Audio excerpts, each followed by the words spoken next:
What's going on, guys? Welcome back to the Davey Sports Podcast. This is episode 167, recording this on the late evening of Saturday, December 28th, 2024.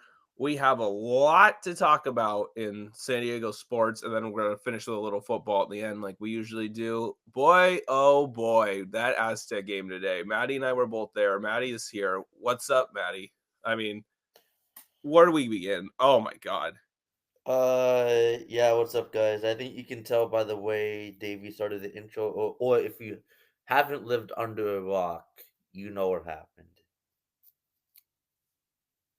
Yeah, I mean, Let's just get it out of the way and get it out of our system. Yeah, I mean that's a brutal loss. I mean, now is Utah State a good team? Of course, their metrics were outstanding coming into the game. So it's far from a loss that like takes you out of the tournament, especially because we don't have any bad losses and we have the neutral site win over Houston, but that's still super disappointing. You got a big lead early like that, and then you're up 7 with a minute and a half to go, and you blow it at home.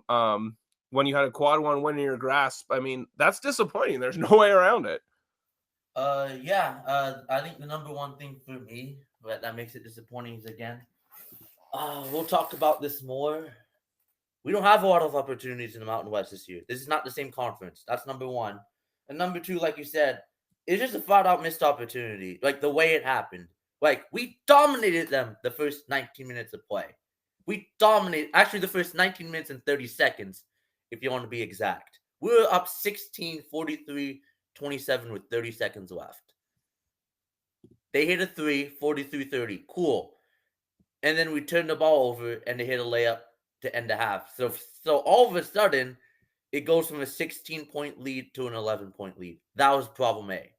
I didn't think too much of it at first because I thought Dutch would get after them at half. Because like the only problem the first half was turnovers, right? Like we gashed them in every facet of the game besides turnovers. But no, that's not what happened.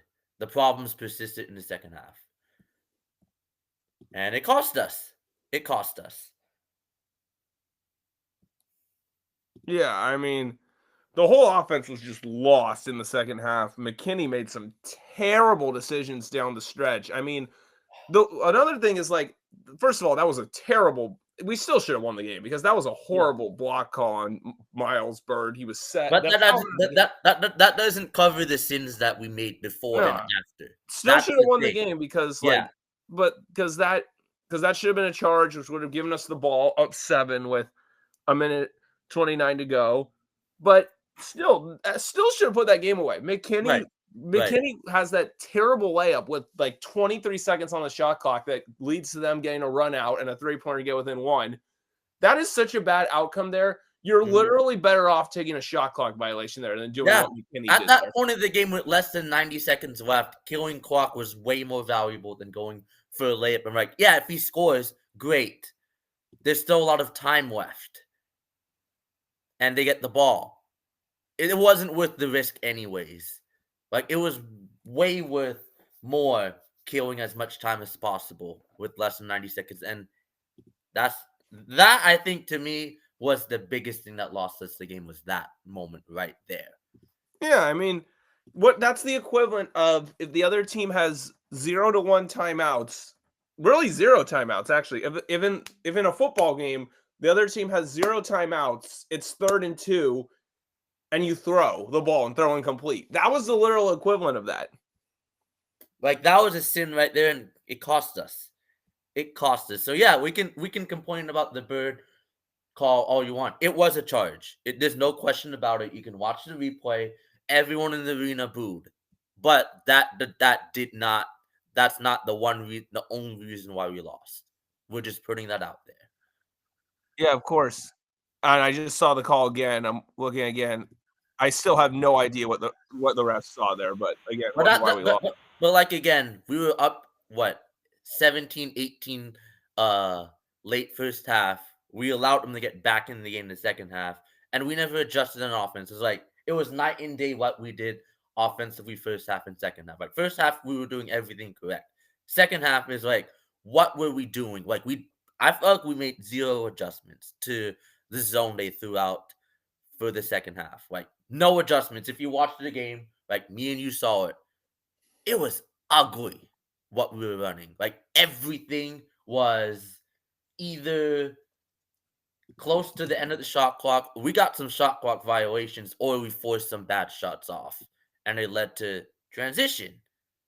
So like that's a bad recipe for success, and it's just inexcusable. Like we had 20 minutes to adjust, and it felt like we didn't do anything to counter what Utah State did Yeah. at the half. Yeah. And I mean, Guath was horrible too. And I said to people like after the Fresno State game, everyone was like, "Oh my god, Guath is so amazing. Like, we're gonna definitely lose him to NIL." I'm like, chill, people. He still has bad games too. He's still raw. Like people anointed him after that. And then you saw today why, he's still a work in progress and he's still a freshman. And basically, you could say that for the whole team as well. It's like, yeah, they played well the first 19 minutes and 30 seconds of the game. Even in the first half, there were moments like we turned the ball over saying, "What are we doing? What are we doing?" Like we were lucky Utah State wasn't capitalizing and they were sloppy as well. But in the second half, that our sloppiness carried over, and I just feel like again is like it's disappointing because we thought this team was starting to turn the corner, and now this happened. Yeah, I mean, so all of a sudden, the game on next Saturday against Boise State's huge. I mean, it's another quad one opportunity. You don't have too many of those, so This is why this hurts, and this is why I'm pissed. Again, this is not the same Mountain West. Nevada lost, and they were picked second in the preseason. They're basically done for an at-large bid. New Mexico and Boise are hanging on. Utah State and us are basically the best chances, but like that's it. That is it. The rest of the conference is not good. That's the problem. The only two positives I can really say is that, if you win next Saturday at Boise State, that's a quad one win. That basically gets us back to where we were before this game.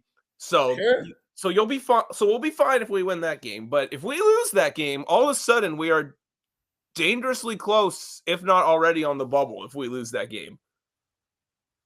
Hate to say it, but yeah, like what today did, it leaves even less room for error. Of course. The problem. That is the biggest problem here. Why the other two good news things I could say is that that was a really sloppy game. We didn't make any adjustments and we still should have won. So that makes you feel like, okay, well, we can get these guys back in Logan on February 22nd. And the fact that the Aztecs have been remarkably good at avoiding bad losses in the past 4 or 5 years. So you figure that, as long as they beat everybody they should beat and then, go 500 in the other games or a little over 500 in the other games, they'll be in the tournament. I mean, they'll be just fine. And here's the one thing again on us that you could say it's a positive. They have a full week for Boise. Dutch is going to get after them. And I think Dutch and the coaching staff knows they have to be better. Yeah. So I think everyone will hold themselves accountable. Yeah. They have a full week. Yeah. So now is not the time to be like, oh my God, they have to win the Mountain West tournament to make the tournament. No, they don't. We're not there yet. But still, it's not good, and we have every right to be pissed off as we should. Yeah, I mean, they're not in a position yet where they have to win the Mountain West tournament to get in. They're like losing to. They're a bad loss or losing to Boise. They're 2 bad losses or losing to Boise State and 1 bad loss away from that being a conversation. Yeah, again, like the biggest problem here is how they lost the game. This was super preventable. Super preventable. So, yeah, like I still trust the team, but I think today showed us there's still work to do. It's a reminder, like, this isn't the same veteran team that we've seen over recent years, and there's a lot of new pieces. But they gotta go up after this. Yeah, hopefully they learn from this. That's all I can say.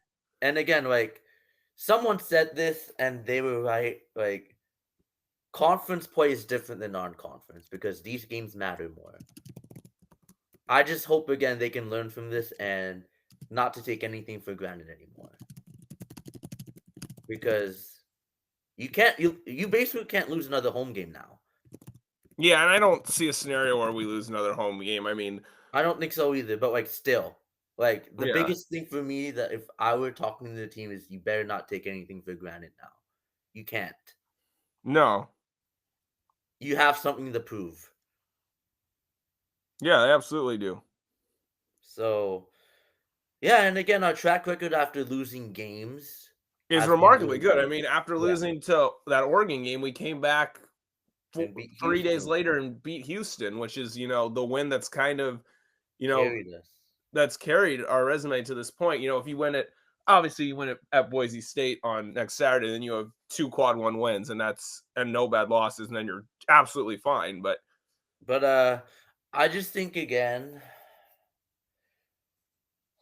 Well, if you look at us, I think the only time we lost back-to-back games in, I would say, since the beginning of 22-23, since everything started to become normal again, was last year, at the end of last year, when we lost to UNLV in Boise. Yeah, and that Every time Boise game was besides such a that, fluke.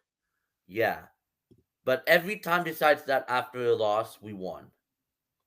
Yeah. So hopefully that carries over into next Saturday, and we're kind of due to beat Boise, to be honest. We're kind of due. Yeah, absolutely.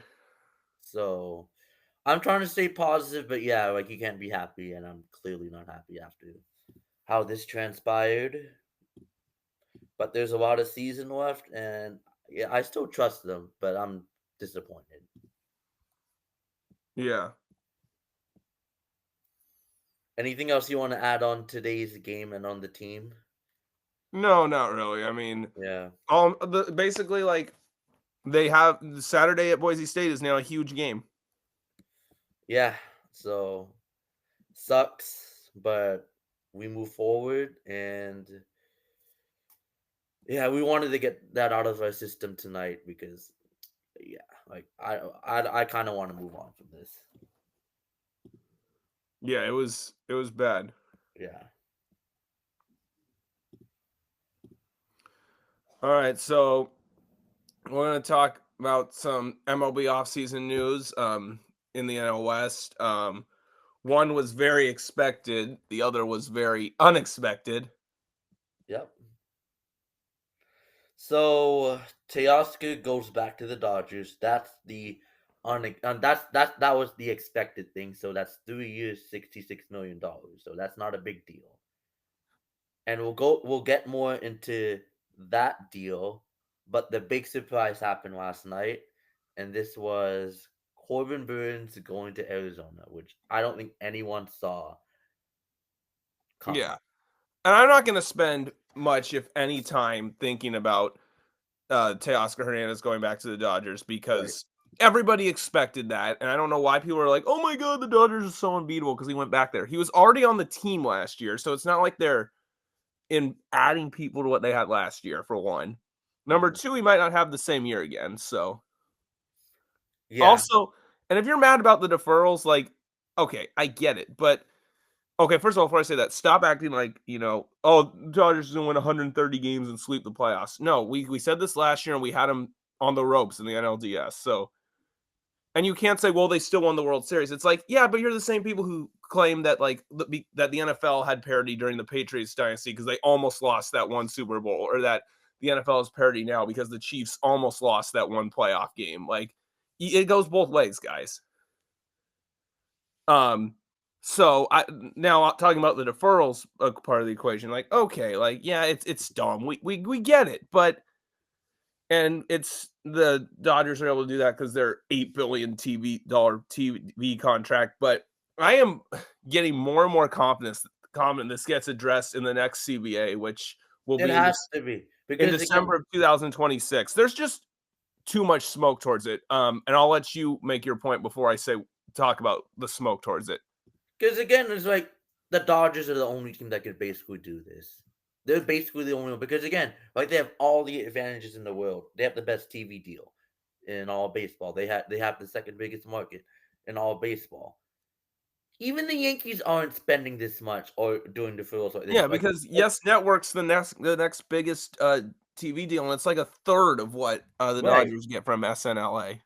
Right, and as much as Steve Cohen and the Mets want to spend, I don't think they'll do deferrals like that because it's No, I mean, dumb. there was not a single deferral in Soto's contract, so No, like the Dodgers are basically the only team that could circumvent this because of the TV deal. That's the biggest reason why. yeah. And like, do you think it's healthy for the sport if one team could do deferrals like this? No, No, it's of not. course not. Because you can say all you want about the randomness of the playoffs, and I'll talk about that later. But like, you're gonna get teams like the bottom 10 teams will just like think the bottom 10 teams will just be like, well, there's nothing we can do that can get us, Right. even to the playoffs. Right. Or have a chance. And there's like another group of teams saying, "Oh, we don't have a chance. Like we'll just get in." And like, yeah, it's random, but how are you going to win a World Series even with the randomness? Probably not. So again, that like crops down the number of teams who have a real chance, I mean, especially in free agency. yeah, I think anybody who gets into the playoffs gets as a real chance, but that's 12 teams and like maybe one or Right. two teams that miss that just barely miss will be like, well, if they got in, they could have made a run, but like I don't think but That's not that's only about healthy. half the league. That's not healthy. That's the No. bottom line. That's not a healthy league. No. You're basically saying more than half the week doesn't matter at that point. Yeah, That's the which is dumb. I mean any like I said, anybody who makes the playoffs, can go on a run. And maybe there's like 2 or 3 teams that just missed that could have made a run, but I mean that means 14 teams it's like they're not going to be a factor. It's like Which is bad. no, I mean you can't have that. And like Yeah. there's so much smoke um to this fire like I was saying about like we're going to have, big changes in the next CBA because Rob Manfred said in an interview earlier this month he said something like, when the deferrals get to be a certain high number, that can become problematic. Um, so that's something to keep track of. As far as the TV thing goes, I've heard Manfred talk at least once, I think multiple times about um, having some kind of like I guess I'm not fully understanding it based off the articles I've read, but it sounds like something similar to what the MLS has with Apple TV Plus, where like it's a league wide streaming thing, and teams that lost their RSN, can buy into it and they'll get X amount of millions for that. So that'll even the field a little bit. You're never gonna have a perfectly even field, which is fine because Yeah. you've had parity without a perfectly even field before, like largely because the playoffs are random. So that'll help a lot. And then the Athletic article, I believe that was also earlier this month, saying that there's going to be a stronger push for a salary cap than ever. So like for all these people, there's a lot of people that are concerned that Manfred is just blind to this. Like he's not. Like, and I've had plenty of criticisms of Rob Manfred before, but No he, question. but he is not blind to this at all. And I will give him credit that he's not blind to this at all. And I think we're going to see big changes in the next CBA because of it. And I know a lot of people are saying, "Oh, the MOPA is never gonna get a salary cap, agree to a salary cap." I mean, that's fine. You can think that. How many times have we heard in sports that something will never happen and then it does? Yeah, there's a lot of examples to it. So again, it's like the problem here with baseball. Like I was talking about this with Matty because I was sitting with him before the Aztec game today. Like for the longest time, his thing was regarding this topic. Baseball is a regional sport, and that's a problem. That's a problem if it's seen as a regional sport. That means you're not caring. Like if your team is out of it, why should you care? Yeah, I That you're mean, going down a dangerous line if that's the case. Like the NFL is supreme because it's a national sport and you can watch every game. yeah, and that's why I think Manfred's going for the whole Right. league-wide streaming thing to help in that regard too. Right, because like even the NBA is failing nowadays because you only care about your team. Like the thing, like why I'm bringing up the NBA has had its problems. It's had its problems, And I think if MLB continues to go this route the same way the NBA has, it's gonna be in a worse situation than the NBA is. Because it's Yeah, not as popular. Baseball is dying. It's not as popular as it was in the 90s, even the 2000s. yeah. I mean, and that's like I said. The good news is that Manfred is not blind to it, so I don't Right. think it'll get to that point. But still, like, those are the concerns you have. And Yeah, it's and fair to have. I'm glad Manfred's not blind to it, and that Yes. they're gonna do something about next CBA. There's no question in my mind. And another thing about like, well, how are you ever gonna get him to agree to a salary cap? First of all, Eric Kratz was saying on Foul Territory, which I watch all the time, that other concessions can be made. You give something to get something. Like you could say, like, well, you get to free agency quicker, in exchange for a salary cap or something like that. Which is like, Yeah. okay, then now I can see how you get the path to this. And we're gonna shout out our boy ADHD for this one because at ADHD runs me 858 on Big X. follow. Our boy. Yep. Love you, ADHD. Thanks for listening and always talking ball with us. Love you, bro. He was telling me, he's been saying to me, like, because I was telling him, like, yeah, dude, but like, there's no, like, how are you gonna get the MLBPA to agree to this? And he's like, well, like, the players can only sit out for so long before they have to cave. The owners can be fine. And Right. the more he said that to me, the more I thought, I think he's right because think about this. In 2022, the last CBA negotiations, okay, December 21 through March 22, okay? Mm-hmm. If you were the owners, you had incentive to like get a deal done to play all 162 games because you lost money playing with no crowds in 2020 and the shortened season, which meant you got less RSN money that year. And then limited crowds for To almost start every season. 2021, yes. So like 2022 was going to be your first 162 game season with full crowds all season since 2019. They Right. had very real incentive to want to, play all the games and get to a deal. This is different in 2 But years. no, absolutely different in 26. They can wait this out because there were some players who were saying like, oh, the owners have like a certain amount of games. Like nobody goes to the games in April and May because the NBA and NHL playoffs and the cold weather. So they want to, use this as an excuse to cancel the games in April and May and then agree to something. Like some players said that. And ultimately, the wanting the ability to have a full crowd all season won out because for the reasons I said. But that's not going to be the case the next CBA is No. that because like ADHD was telling me, like eventually the players are like, okay, I can't go the whole season not making any money. Like I got to get out on the field. Like we got to agree to something. Like, and the owners, all these owners are wealthy outside of baseball. Yes. Which is, by the way, a bigger problem than an even bigger problem than what the Dodgers are doing. Because like if the Pirates actually spent money, like they could get in the playoffs and with a Skeens, Keller, Jones rotation and the randomness of the playoffs, they could easily make a run. And then if, Pittsburgh, which is one of the smaller markets, is making a playoff run, then nobody complains. So that's a big problem. So that's a bigger problem in my opinion, actually. But back to the topic at hand is that, if you are sitting here like these wealthy owners, like, well, I'm still making money from wherever I get my wealth from. Like, I can sit out and wait to, get a salary cap and get real change. These players are gonna be like, well, we kind of have to, Right. take this offer of like, okay, it's not what we want. A salary cap is not what we want necessarily, but if we can get to free agency quicker, that's a concession we have to take to get back out on the field, because they can't afford to, sit out the whole Because season. So because what's happening the last couple off seasons is like contracts are getting way and way more ridiculous.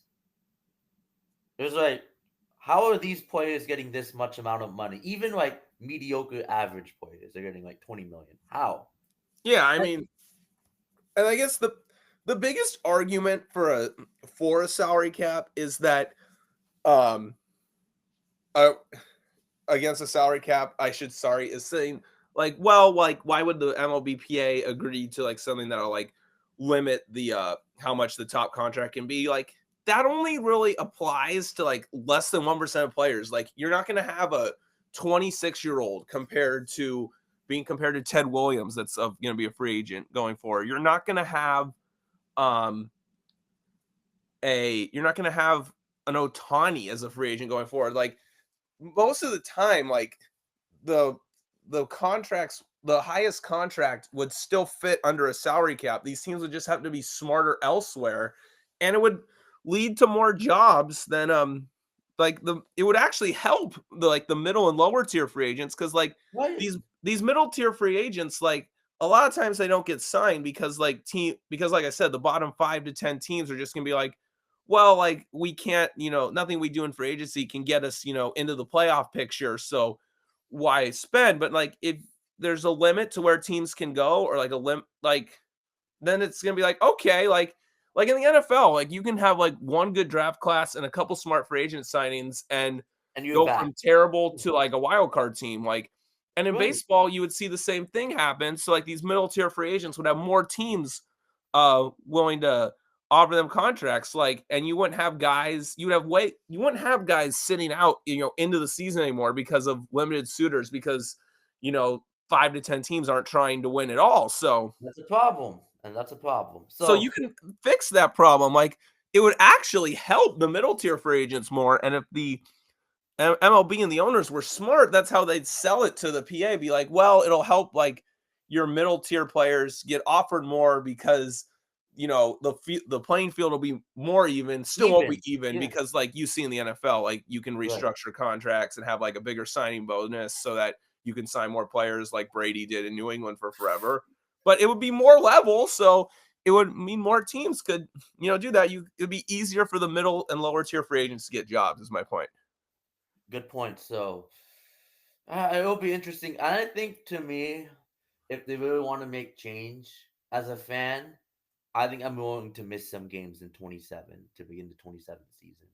Oh, yeah. I mean, I hate to say it, but I'm willing to miss some games. I mean, yeah, you can't just have, I mean, yeah, you have to make, like, just like in like these labor negotiations, you have to give something to get something. Like, same thing for us as fans. Like, we have to give something to get something. We have to give up, 2 months of a season or a half season to get real changes. And I think for all like the old baseball heads who got turned off with the past lockouts, I think this is completely different. Like, we're trying to save this sport here. Oh, I mean, it's not even the same thing. Like that was the players going on strike.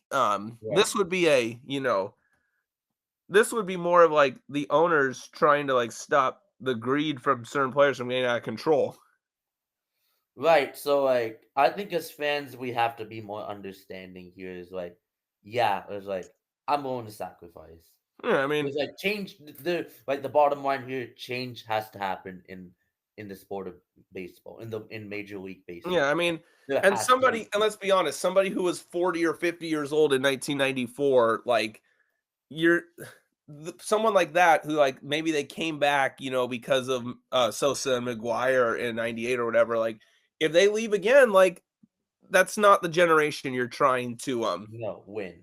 No, absolutely not. So you're can't try to win the younger generation, as you should. That's exactly what you're trying to get here. I mean, so it's going to.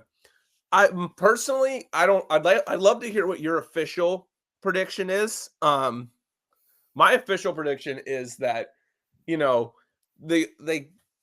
come, start out with saying that we want this and this. The MLBPA says no for a long time, and then it gets to be like a half season missed, and the middle tier players are like, oh, like we haven't, we've been on strike this whole time. We don't, we're not, we got to make a livelihood for ourselves. And they're like, okay, we'll take your concessions. Can we get this, and this? And then the owners will be like, okay, fine. And then this will happen. Like, season will be shortened by 60 to 80 games, I think. And yeah, I was about to say the same thing. Is like I but I think you'll get real change out of it, and then people will be like, well, I mean, we have real change now. And then like 1 to 2 off seasons after that, you'll be like, this is so much better than the way it was before. It was worth, Yeah, so like I see it like with the way the last CB negotiations happened.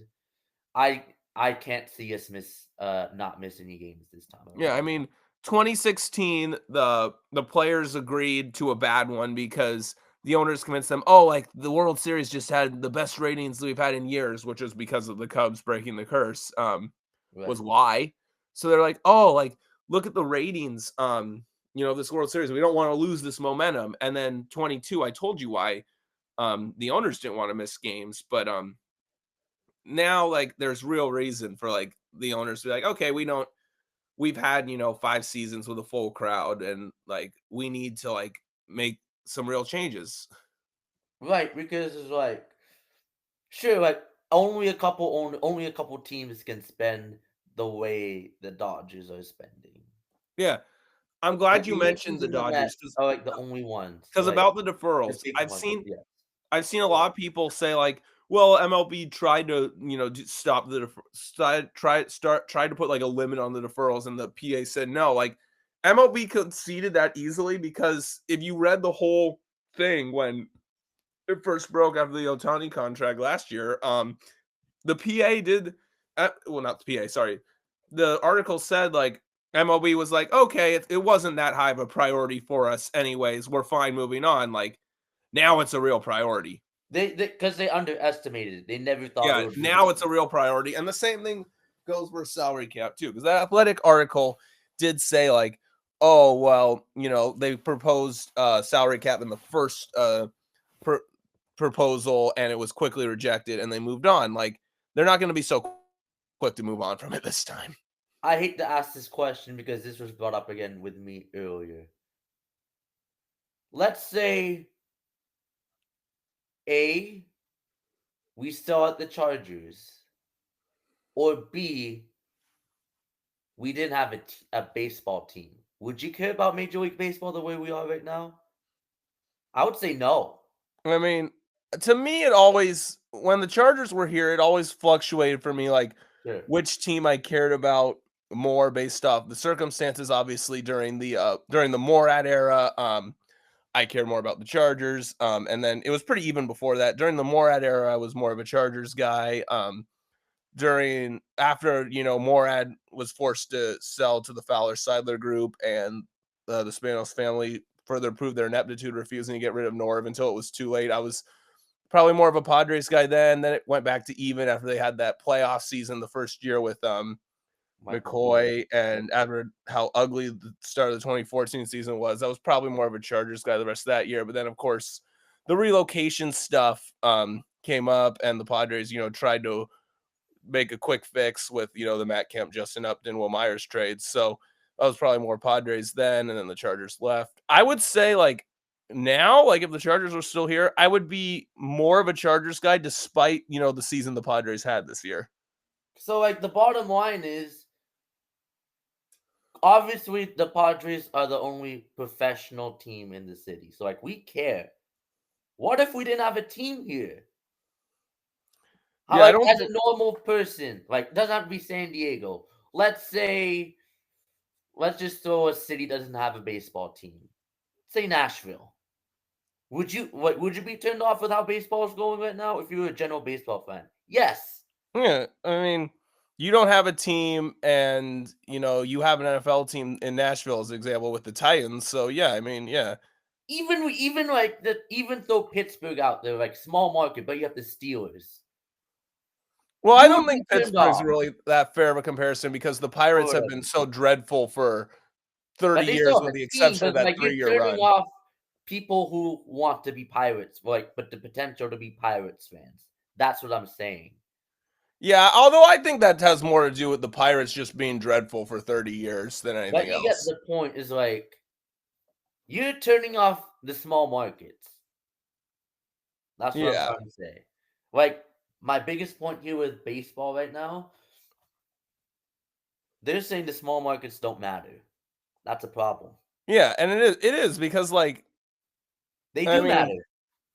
because if people in Pittsburgh have no hope every year, and the Pirates draw 5,000 fans a game for 10 years, and you lose that market, even though the market's technically in the league, that's not good. You can't do that. No.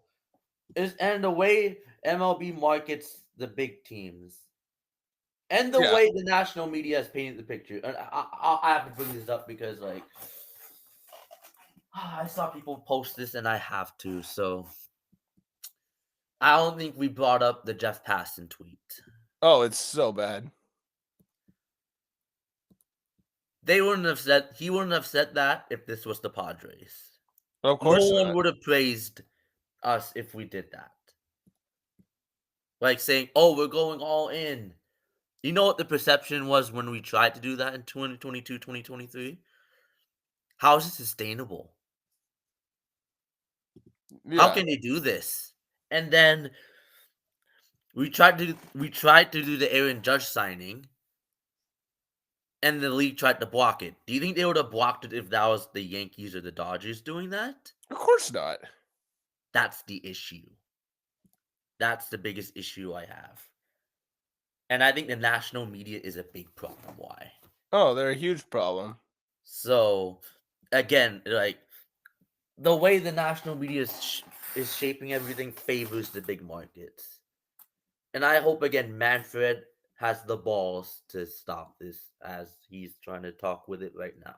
Oh, yeah. I mean, of course he is. I mean, like I said, I applaud him for, like, acknowledging there's a problem. And I think that you're wrong if you just think Manfred's asleep at the wheel on this happen. No, the fact that he said what he said about deferrals this month knows that he understands you know what? a problem. Because if he can make change before he retires in 2029, he can save his reputation. Yeah, he can save his reputation. Like, because like I said, we're trying to save the sport of baseball here. Yeah, like, I wouldn't consider myself a fan of him by any means, but I think the last couple years he's, like, shown more, and for the most part, he's shown more of conscious of, you know, how he's viewed and what needs to change. So I really think you're going to see big changes.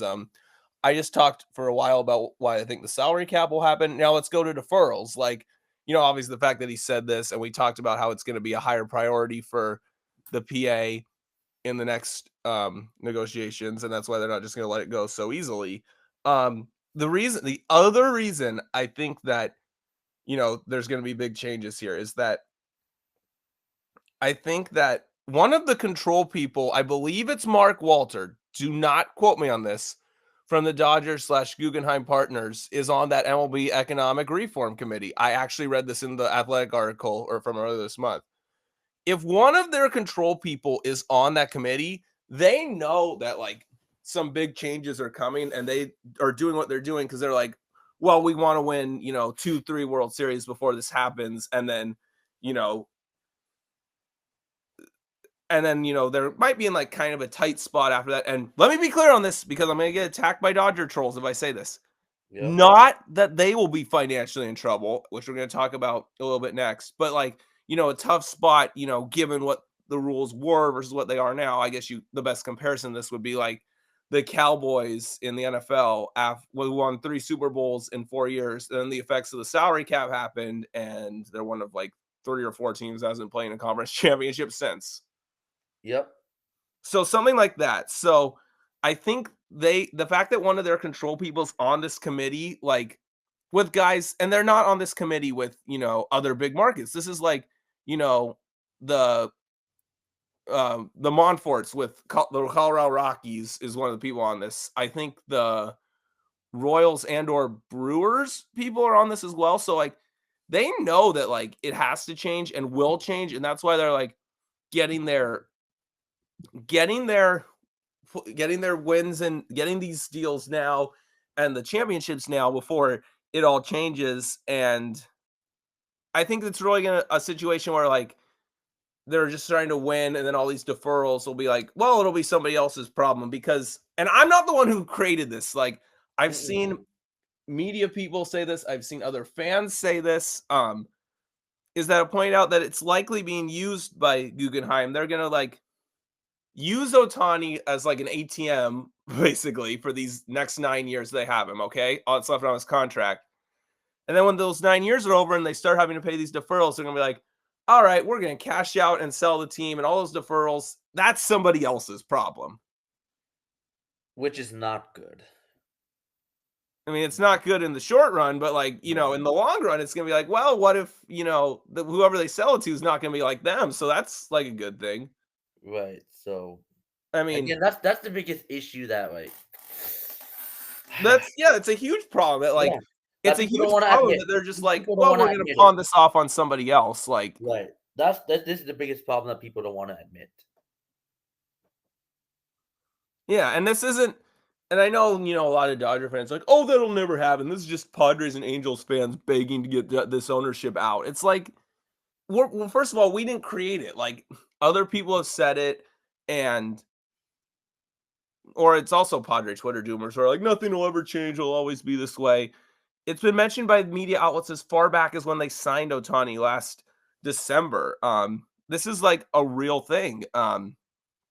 They're basically having somebody else pay their credit card bill for later. Like in real life, like you can't get out of paying the credit card bill, but like the Dodgers are like, oh, somebody else can pay the credit card bill. And I know some people have said too, like, not like it'll never change, just have a general curiosity and wanting to understand, like, well, why would they do that? Why would somebody buy that? It's like, because it's the Dodgers are a global brand in LA. They're still going to have the TV contract. And, why would Guggenheim sell if they're just going to keep making money? Well, once Ohtani's contract's up, the whole ATM machine that he is gone too. And, so it would still be profitable, but not to the degree that it is now. And they're going to be able to sell for probably triple what they bought for. I mean, they're already worth more than double what they paid for the Dodgers in April of 2012. And by the time Ohtani's contract is up, it's going to be probably quadruple. And I'll say take it down to triple because they'll say like, well, the deferrals will take it out of the sale price. Yeah, the sale price will still be way, way, way more than they paid for the franchise. And they would have cashed out having made however many hundreds of millions every year for these 10 years. And then they'll get rich off of it and not have to pay the bill for all those deferrals. That's why it's going to happen. And again, this isn't some like Padres and Angels fans are hoping it'll happen because it'll weaken the Dodgers. Like this is, something that's been said by people in the media. Yep. So that day will be glorious. I mean, it sucks we have to wait 9 years for it, but it's going to be a great day. Yeah. And it'll be a really good day too when this in probably the summer of 2027 when the inevitable lockout ends, but it comes with, major changes in the CBA. So I just wanted to point all that out because I think so many people I don't think anybody realizes that there's a Dodgers control person on this economic reform committees. Like that is such a huge difference than like what people perceive is out there. And that's why I think, you're seeing huge changes and why the Dodgers are just like, oh, we'll win now and then we'll win championships and then cash out and make the later somebody else's problem. That only makes sense, doesn't it? Yeah, it does. All right. So now that I went off about, how I think that we're going to see major changes in the CBA. And by the way, I'll just close by saying this, what you said about Manfred. Manfred will be remembered more positively for changing the sport so that the playing field is more level than he will if he's like rushes into another deal to prevent losing games. I think if they come to a deal, but there aren't major changes and they play 162 games in 2027, people will remember Manfred for like, well, like the Dodgers were able to do this and they did nothing about it kind of thing, rather than if they miss the game, they'll be like, well, those were real changes. Like, I don't think anybody in the NHL is like, Gary Bettman gets plenty of criticism in the NHL, but I don't think anybody is mad at him for the 04-05 lockout, which cost a whole season, by the way, because it led to the salary cap. Like, I don't think anybody gets mad at Bettman for that anymore. No. Is my point. So I think Manfred, based off what he said the last year or so, understands this, and I think that is the direction we're headed in, which is good news. Mm-hmm. All right, now on to Corbin Burns to the Diamondbacks. I didn't see this coming at all. I was shocked. No. Nope. No one saw this coming. So yeah, because like it was reported like Burns wanted to go like stay in the East Coast, and like he would have got around like 245, 250 million, but he got 6 years, 210, so that's 35 AAV. That's still a lot of money, but definitely not to the Diamondbacks. Yeah, I mean, that was a shocker to me. So like this is not good news as Padre fans, because this makes the D-backs how can we word this? They're a threat. And I would say this, because we talked about it last night. You could say to a degree I would say they're a bit better than last year. If or at worst even. Yeah, Because I now would they have probably a top, yeah. Because I'd they probably did lose Jock, and they did downgrade from Christian Walker to Naylor at first base, but getting Burns helps the rotation a lot. And I think at this point in time, like I know the Padres are not done. They'll do something. Like obviously, I think the whole thing here is that they're waiting for Sasaki. You have to see the D-backs as of now are better. Yeah, I mean, that's only fair, and there's a lot of offseason still to be played, and there are moves to come. So I think it's too early to say that, to predict that for the 2025 season. But as of this moment, the moment of this recording, that's where we're at. Like the D-backs now have a top three of Burns, Gowan, and Merrill Kelly. That's pretty good. That's pretty good. But here's the thing with the D-backs. I was informed last night Gowan is a free agent after this year. I don't think they can keep him now. No, probably not. And here's the thing with Burns, if you want to see a positive as a Padre fan here. He's not quite the same pitcher he was when he won his Cy Young in 2021. Like, don't get us wrong, he's still a good pitcher. But the one thing that's been alarming has been his K rate has been going down dramatically every year since 21, 22, 23, and last year. It's gone down. So that's not good. Yeah. That could be a red flag to a degree. For sure. I mean, and the Arizona has not had the greatest track record with, signing 30-something-year-old pitchers of late. Greinke was pretty good for them. Madison Bumgarner was not, and we saw what happened with Eduardo Rodriguez and Jordan Montgomery last year. Right, so it's like, sure, it's like he's a good pitcher, but the question is to what degree? So, like at the same time, you don't want to anoint this as like this is the greatest signing for the D-backs. Like it's impossible for us to catch him. No, that's Not not at all. the case. That's not the case. Hold your horses, because let's say we do sign Sasaki, then I think we might be a better team with what we can do. Oh, if we sign Sasaki, definitely. That would like. I thought we were better before they got Burns, and if signing Sasaki would just offset them getting Burns, in my opinion. Right, that just in the same way it would offset the Dodgers getting Snell. Yeah, absolutely. And I know someone's gonna say, "Well, Sasaki's not gonna pitch 160 innings, so it's not the same. He's not even gonna replace Cease if you trade Cease."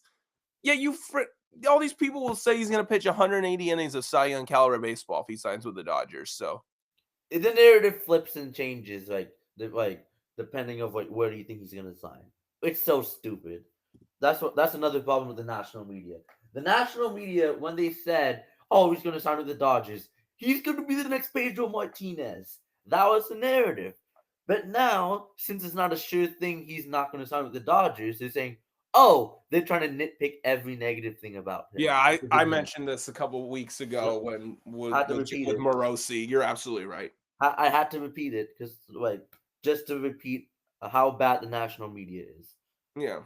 So, and I think I think the momentum's shifting towards him going to us, honestly, based off the fact that, the media is starting to nitpick his flaws. Right. Buster only said, like, earlier in the month, I think it was, he's like, most executives think that Sasaki's already made up his mind and that it's most likely the Dodgers. And then Buster said something like a week ago that said something like, well, nobody thinks he's made up his mind yet. They So he say, backtracked.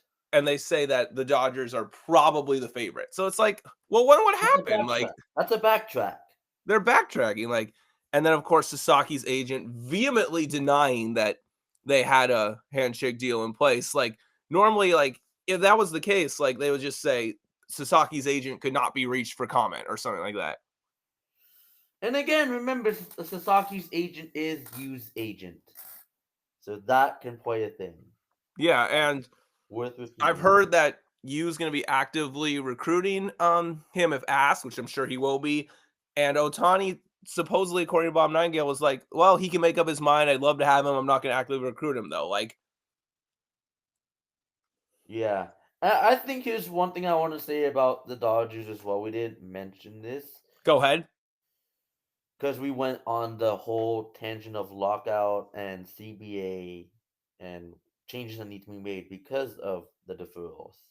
Yeah, go ahead. Let's stop acting again like the Dodgers are absolutely unbeatable. Let's tell Yeah, you why. hold that thought, Matty, because we'll get to that point. Okay. We'll get to that point. Hold that thought. I absolutely agree. Okay. Go on with what you're about to say, then we'll go back to what I just said. Yeah, like, I absolutely think that, the fact that it feels like the momentum's kind of shifting away from the Dodgers towards the Padres based off what's being said. Obviously, Of Sasaki, yeah. that could just be, nothing, could just be smoke. But I think it's very likely too that it's very likely as well that it's trending towards the Padres, and that's why the media is starting to nitpick his flaws and stuff like that. I will just say, because everything hinges on Sasaki. Like, yes, the Padres have a plan, but I think a lot of it hinges on Sasaki, and that's why you haven't seen much yet. And I don't worry about, are they going to have time to pivot to make other moves? Of course they will. There's still going to be plenty of free agents out there. Right. And I'll just say this, speaking of free agents, like Gleyber Torres, 28 Yes. years old, former top prospect, multiple-time All-Star, middle infielder, so a lot more position value than a left fielder, settled for a 1-year, $15 million deal. He's like an opposite of Profar to get to the same situation, in the sense of, Torres didn't have a great regular season, and then he, played better in the postseason, and came on later in the year, did better in the postseason. Like, Profar is the opposite, of course, had the career year, kind of cooled off down the stretch and didn't do anything in the playoffs. So Profar, with injury concerns, being 3 years older, he plays through the knee injury that, flares up on him. He's had other injuries in his career and had a career year at 31. I mean, he has question marks on him too. So a lot more than that would hurt his free agency, a lot more than Gleyber Torres is, yet Gleyber Torres settled for 1 for 15. If he had to settle for 1 for 15, I think there's a really good chance that Profar's price will drop, late January, early February, into the Padres range, bring him back. I absolutely think that's happening. No question. I agree. And I just looking back at the CBT situation,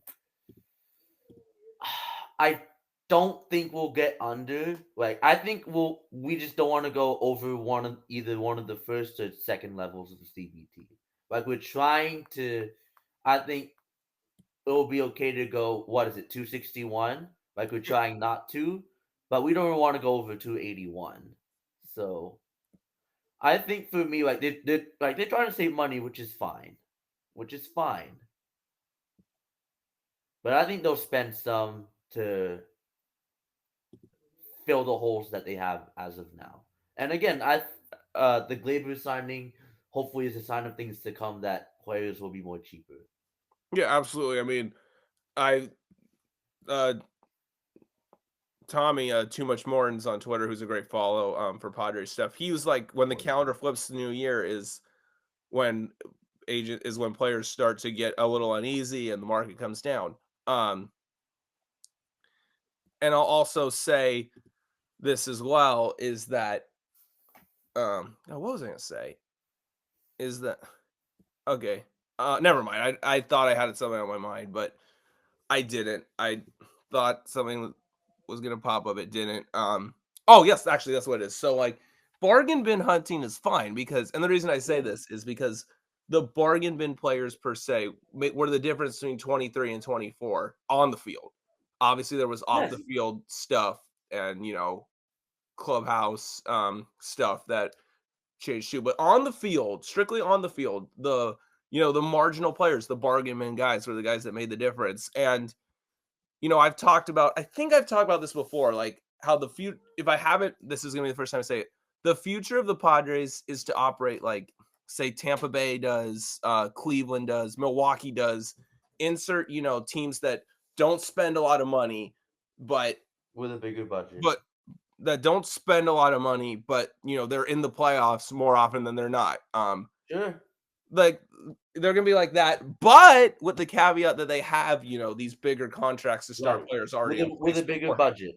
With a bigger budget to play. Yes, exactly. But like that's a budget already spent instead of a budget that doesn't exist, basically. Right. This is why Padre Twitter makes no sense. It's like we're not gonna go back to being a bottom 10 payroll team or CBT. But that's not gonna happen.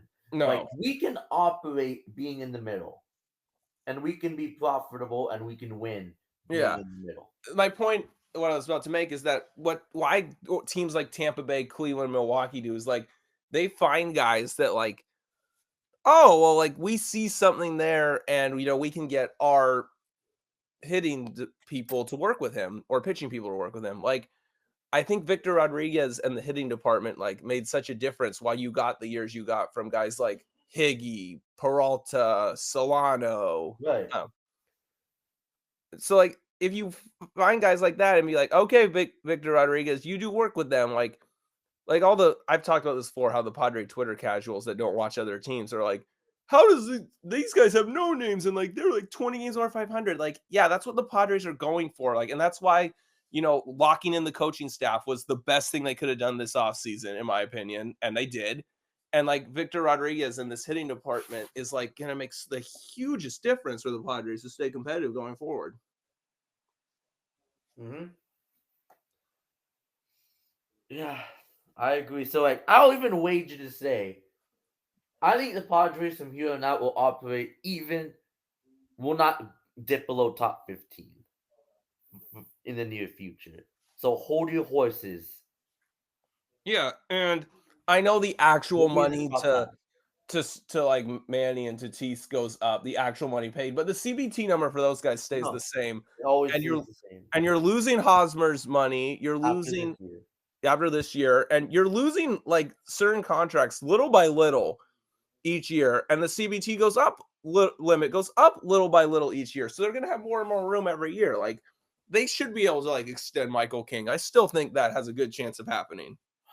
I do too. So, and and if there's one thing that like Preller's a pretty divisive guy with Padre Twitter. I'm starting to lean more towards the pro Preller side after last year. Back towards the pro Preller side is that, although I'm not fully that way yet, but I'm leaning that way now. And there's one thing that everybody agrees he can do. It's that he can find talent in the draft. Like, so I think they've had some pretty good drafts recently. Obviously Merrill was the biggest success I've ever seen from the Padres with drafting. I mean, that was like a first round pick in the late 20s that ended up being an all-star rookie of the year finalist year one and just making the biggest difference. Like, biggest success by far I've ever seen from the Padres in the draft. And, they've had guys that they've used to trade for star players or guys who have come up and, been contributors. So that's going to continue, probably more on the contributor side than, being traded for other players. But I could still see trades for other players.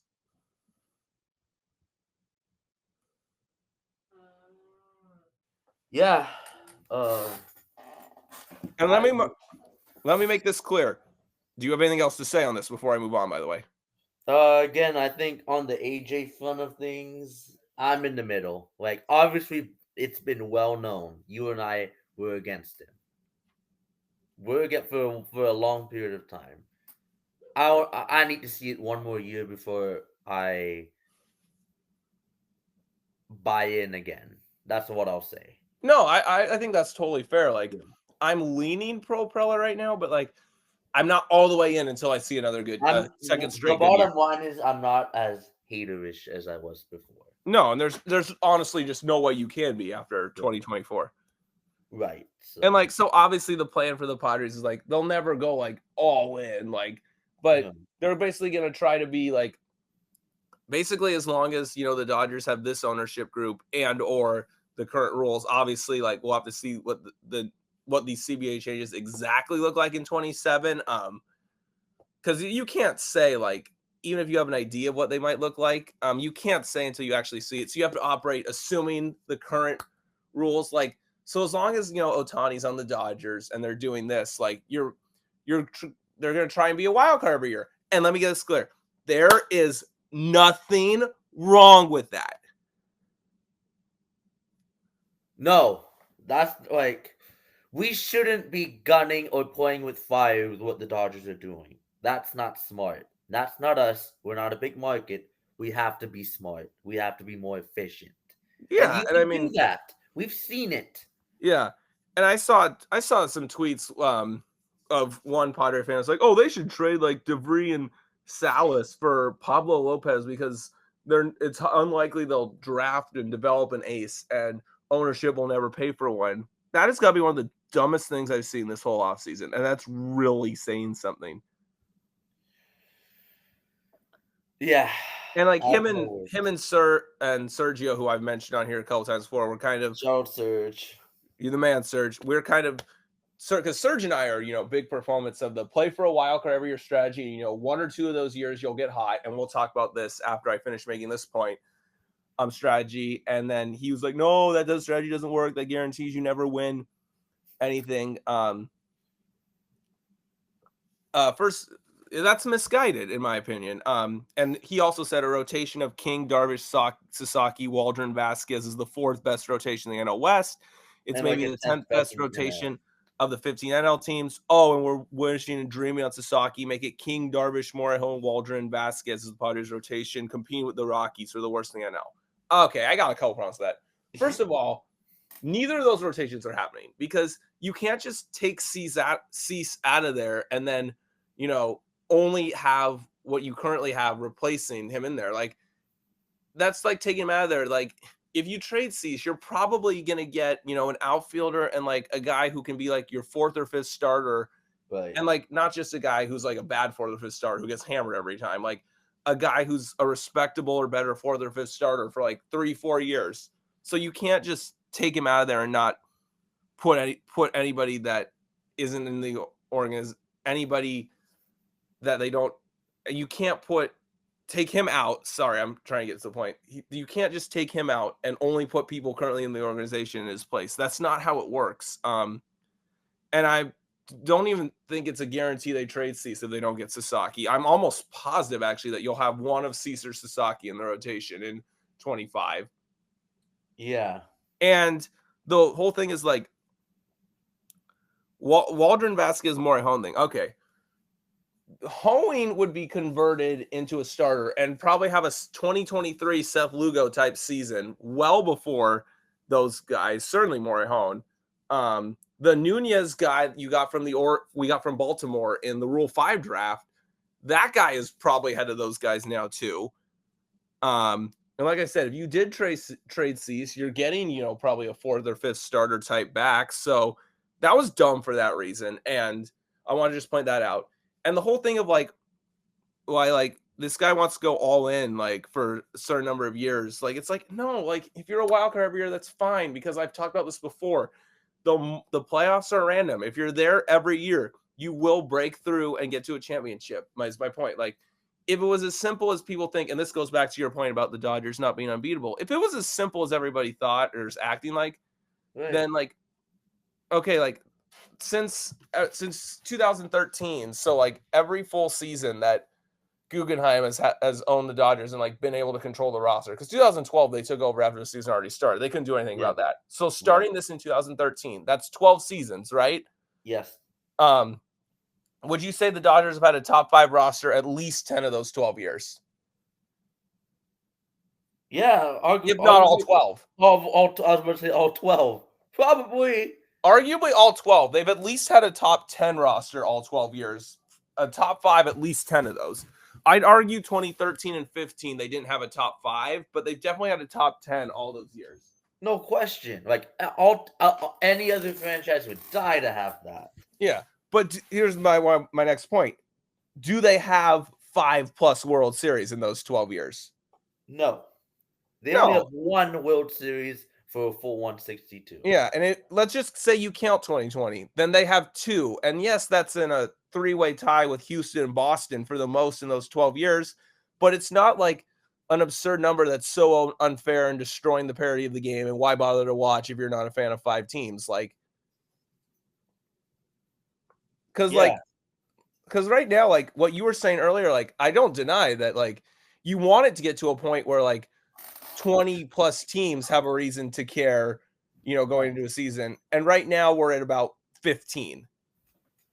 So like we have to get from, 15 to 20 teams carrying to 20 to 25 teams carrying.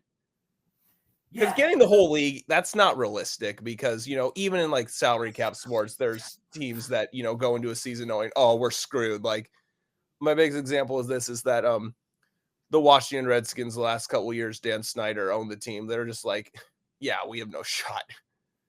Yeah. Like, so there's always going to be that. Yeah. But so anyways, my point is like, you have like, it's not a situation where like, oh, only 5 teams should care. No, it's not that way at all. I mean, and I'm going to say it again, like the Florida Marlins won more World Series in the decade plus that the Braves had 3+ Hall of Fame starting pitchers in their prime than Atlanta did. They were in the same division. Atlanta won that division every single year in that span. Yep. The Marlins won the World Series. The Marlins had more World Series than them that time. That just shows the randomness of the playoffs. And that's the randomness of the playoffs is what's kind of saving parity in baseball right now. No, not kind of, definitely is. And like this can lead to so many possibilities. Like the Arizona Diamondbacks were in the World Series 2 years ago. They're far from your traditional power, like one of the 5 teams the media wants to be good. And here's the thing about the playoffs. Look at this. That's also saving grace. And also, like in the 21st century, the Colorado Rockies stumbled into a World Series. Mm-hmm. They're like the worst run franchise in baseball. They stumbled into a World Series. Now go ahead with what you were going to say. And the thing that's talking about, I'll bring up playoffs first and the Dodgers last before I think we can end with baseball because we've gone a lot here.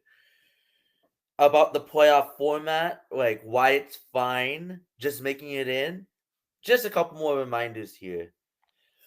Being the sixth seed is completely fine. You know why? Oh, it's more than fine. You know why? Look at the last 3 years since we expanded to 12 and 6 teams per league.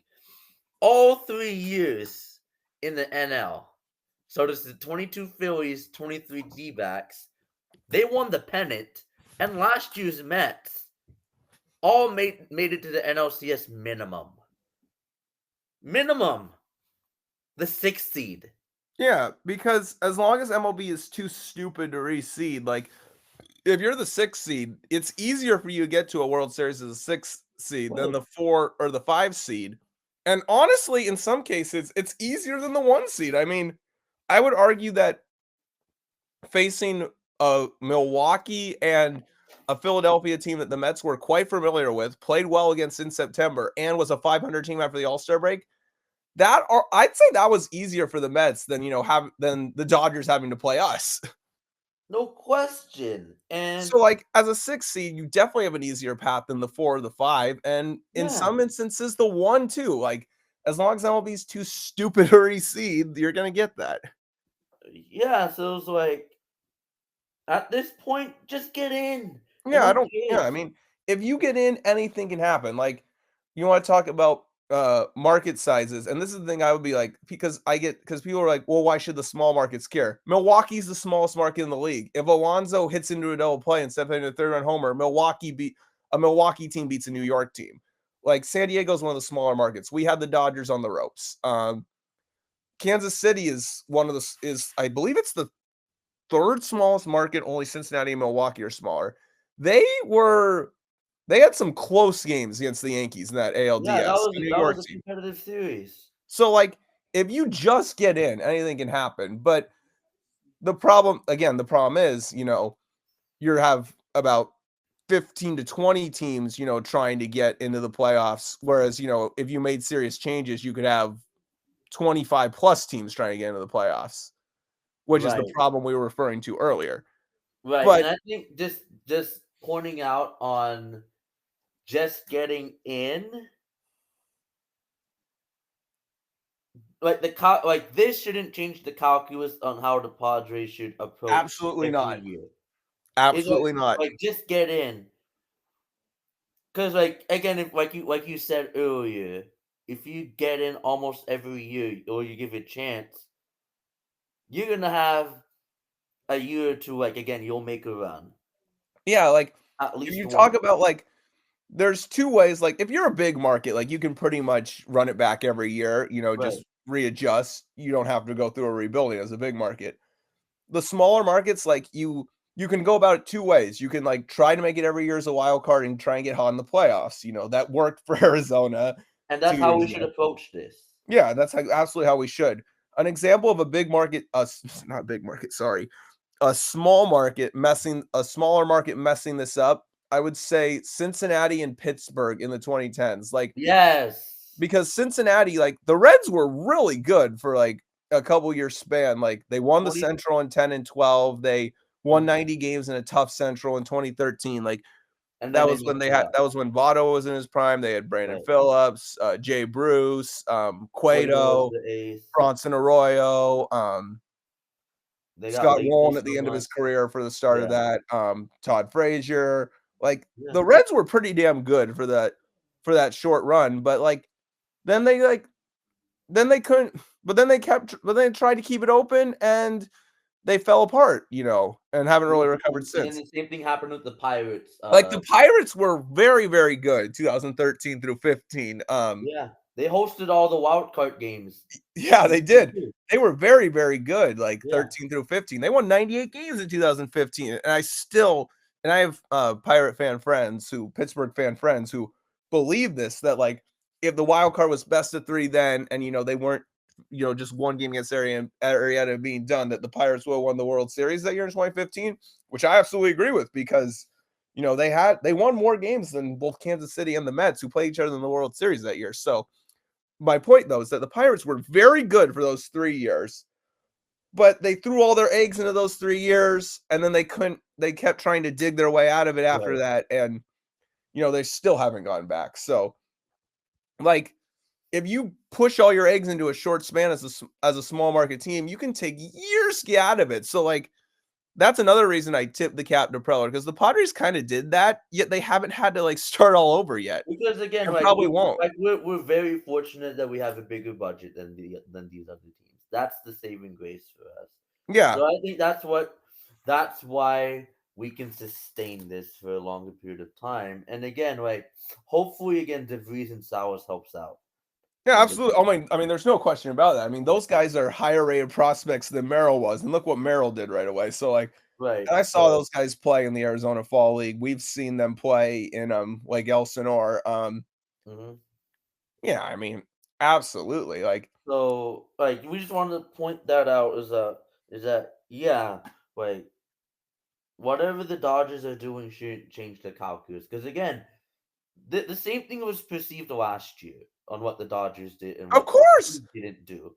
So nothing should change. And then we sat here. So, like, that's a great point, Matty, because last year people were sitting here at the time making the same statements they are right now, and then come October, it was like, well, we were better and we just choked. It was like, well, how did we get to that point? From, like, if we got to that point from when you were at the same point we were last December, shouldn't have that taught you something?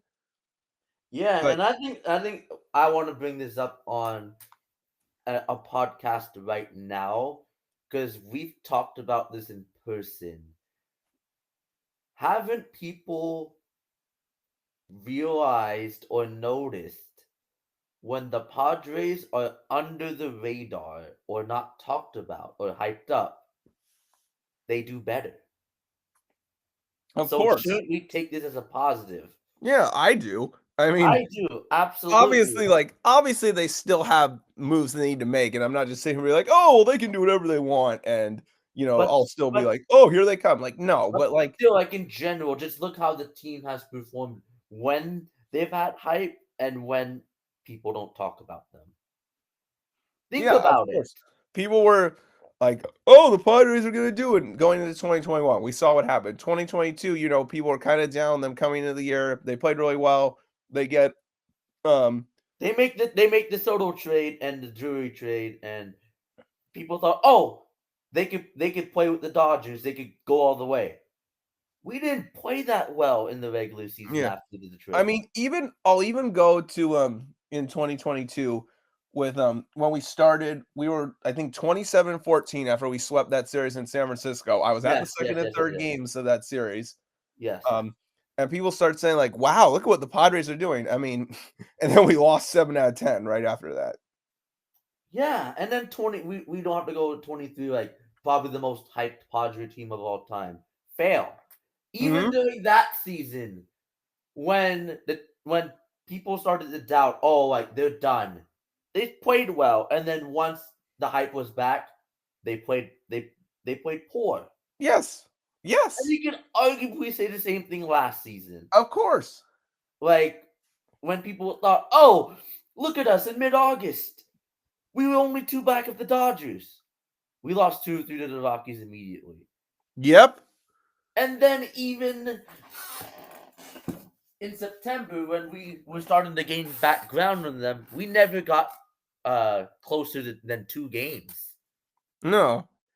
And then our offense dried up. And then, of course, at the worst time, even up 2-1, oh, people thought series was over. We got shut Yeah. out the next 2. So, Of like, course. Yeah. guys, maybe it's a good thing that we don't hype them up. Yeah. And I guarantee you, like, I I would just if we snuck in as the 6th seed, like, and Maybe people that's were the best case if scenario for we us. snuck in as the 6th seed, like, and barely got in on like the last day of the season, I would pick us to win the World Series. I'm not even joking about that. Because again, it's like just look at the way again what we just talked about and how the 6th seed has performed in the Yeah. NL. So like Yeah. maybe it is like because let's face it, the NL is tough. No Yeah. question about it. No question about it. There's like 3 teams will probably make it out of the NL East. So the goal is for us is to get second in the NL West. Like like we have to fend off the D-backs, Yeah. I mean, which is possible. that should be the only goal is like Yeah. basically for the Padres is like because let's look at it. I mean, I still can't see 2 NL Central teams making it. I'd take the No. Cubs to win that division right now and not totally rule out Milwaukee. I'd probably put them right about where we are. And Cincinnati's right And behind. Cincinnati's a little behind. But Yeah. other than that, I mean, San Francisco is still much worse than us. I mean, signing Yep. Willy Adames does not even cancel out them losing Snell to the Dodgers.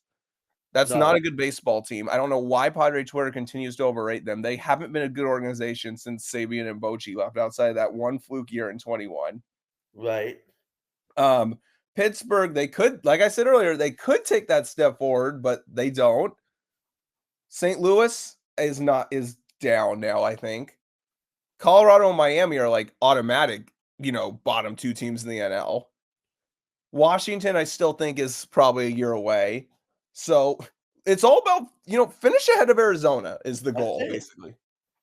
That's it. Because like, That's it. yeah.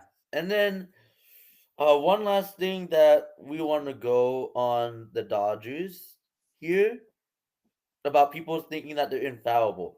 I'll add one thing that you said to me last night. And this is fascinating.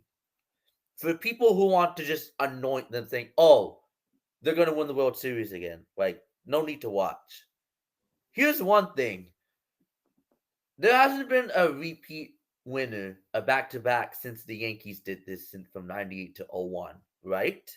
98 to 2000, yes, Or three. 98 to 2000, because 2001 they lost to the D-backs, of course. Okay, since that three-peat, no one has won back-to-back. Number two, you're telling me this is the shortest offseason a team has ever had. Yes, because remember, they're playing the early series in Japan against the Cubs. So they start spring training early, like what they did with us last year with them. And they're an older team. They're not young. They're an Yeah. older team. I mean, also the fact that they're older and that, I think there's going to be big changes in the next CBA is why I think the Padres are going to have a great opportunity in like Right. So it's 27, like, 28 as and beyond, Padre by fans, the we way. shouldn't lose hope, even for this year. And let's look at the one thing that can be their biggest flaw, and they got lucky with it this year. Their pitching health. Like, how can you definitely pencil in Otani to do as well as he did before with his second major surgery? No, and this is even before factoring the surgery he got from getting hurt in the World Series. So that's a question mark. Sure. And then for people saying, "Oh, they're getting Glasnow back," I have news for you. Last year was the most innings he's ever pitched, and he broke down before September. Right, which is hilarious to people. Are actually like, oh, they're adding Glasnow as if Glasnow only pitched like a half season and then came back when he actually pitched more than he ever had. So, and he's already 31. He's already past 30. Okay, so a guy that's been broken before, you think he's gonna magically be healthy? I don't No, think of so. course not. And I have to bring up Snell. Money can change a guy. He's And he's got his never been the back. hardest worker to begin with. Never been the hardest worker, and maybe he gets too comfortable saying, "Oh, I'm on the best team. I don't have to do much." Of course. And again, he's had a sneaky injury history though 4 of the last 5 years. The only year Well, he didn't get hurt was his Cy Young year with us in 2023. yep. So don't just anoint the Dodgers as a runaway winner. No, of course not. That's stupid. So I just want to say that, like, for all the Padre fans who think the world is ending, with us not doing anything and seeing the Dodgers keeping their team and adding some pieces, like, no, calm down. Let's wait until spring training starts before we judge.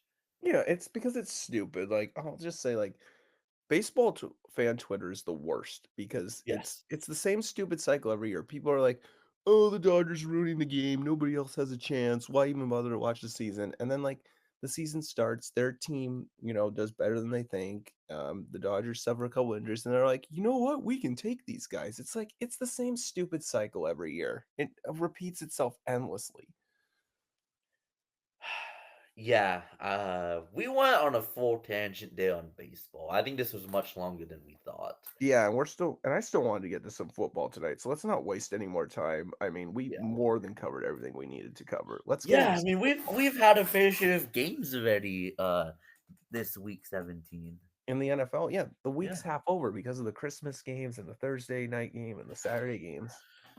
So let's start off with the Christmas games. The Chiefs arguably played their best game of the year Yeah, in absolutely. And I Pittsburgh. mean, Hollywood Brown's back. They look healthier than they have all year. They look better than they have all year. Scary, honestly. That's not a good thing. That's not what you want to see if you're the rest of the NFL. No, like this is like the worst thing you wanted to see. Like, So like, I'm yeah, not. like this was the best game of the year. So like you can say, yeah, like this is the best you felt out of them. And they've proven in the playoffs they've always made it to at least the AFC title game every year with Mahomes. Yeah, I mean, every year they haven't made the Super Bowl with Mahomes. They lost the AFC Championship in overtime. At home. And again, they have home field once again this year. Well, last year they finally went on the road. But still, the AFC more than likely goes through Arrowhead. And they clinched the one after they won on Christmas in Pittsburgh. And we'll talk about the Steelers more later. But I think right now we kept on talking about the Bills. I wouldn't rule out the Ravens either. No, I mean Baltimore, they're one of those teams that like kind of has a late buy that they really need to reset and then turn it on towards the end of the season. I mean, this is what Tampa Bay did the Super Bowl they won with Brady in 2020. Yes, that's a very good example. But yeah, the Ravens have looked good ever since the bye. And And also, like it's the Ravens in their history of less than 30 years have won two Super Bowls, which is remarkable, and they've been competitive pretty much every year. yeah. Also remarkable. Um, but the two seasons they've had seasons where like they've had unbelievable regular seasons, just run away with the AFC North, and then those are not their teams that have won Super Bowls, which kind of goes to our point of the randomness of playoffs and sports. The two Super Bowls the Ravens won, their season was kind of at a crossroads at one point in the fall or early winter. And so Mhm. feels like, in 2000, they had that stretch in October and November where they didn't score an offensive touchdown for a month. 2012, they kind of stumbled a little bit in December and ended up winning Yep. the Super Bowl. Um, Yeah. this is kind of following a similar trajectory to there are two teams that have won a Super Bowl. And maybe you would think they would have learned their lesson after what they did last year in Yeah, the I mean AFC title game. You would they think. signed Derrick Henry for a reason. Right. So again, like, yeah, the Chiefs look good, but they have like the two biggest competitors are easily the Bills and the Ravens. Yeah, And and I think it's only those two and teams. honestly, like because it's so hard to make a Super Bowl 3 years in a row, Right. I'm gonna take Baltimore right now out of the AFC actually. Because yeah, right now they have the inside track of winning the division because they got Cleveland next week. And yeah, the Steelers don't look good. Let's bring up the Steelers. I mean, they've just Oh proven boy, they just them them Houston and this wasn't Christmas Day, but today the Denver Broncos. all prove their fraudulence. I mean, Yeah. I talked about how that Chargers Broncos Thursday night game last week was like, watch that game. The Chargers neither defense is what they hype it up to be, and like both those teams are fraudulent. Neither will win a playoff game. Nothing has changed that. Denver Yeah.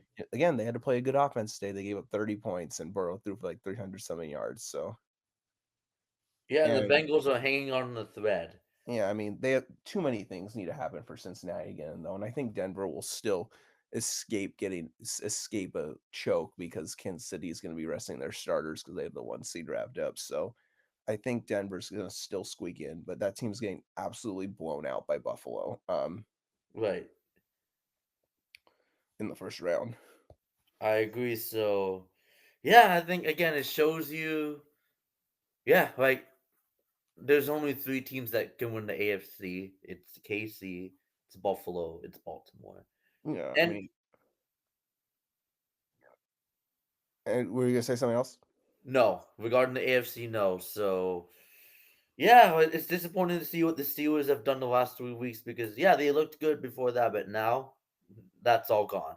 Yeah, I mean, and I'll just say this too is that on the NFC side, another not pretty win for the Rams, but they got it done. I mean, you got to keep in mind this though with the Rams is that the weather was nasty in Santa Clara that game against the Niners, and it was very cold in East Rutherford the game against the Jets. So that has an And, impact too, especially for a Southern California team that and plays in then a short week against the Cardinals, a shorter yeah week. against a division rival Yeah. that's better than their 7-9 record indicates.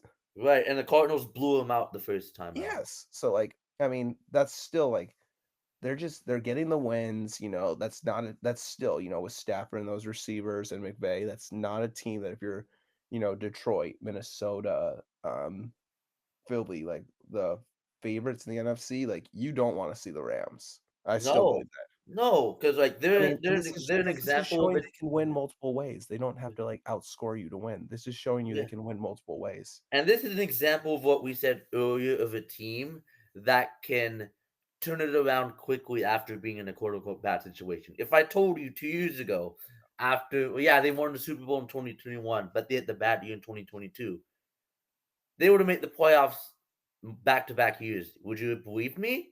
No, of course not. That's how quickly things can change in the NFL. How about the Lions? If you want to continue this route, after going what was it 3-4? They started 0-11 for crying out loud in 2021.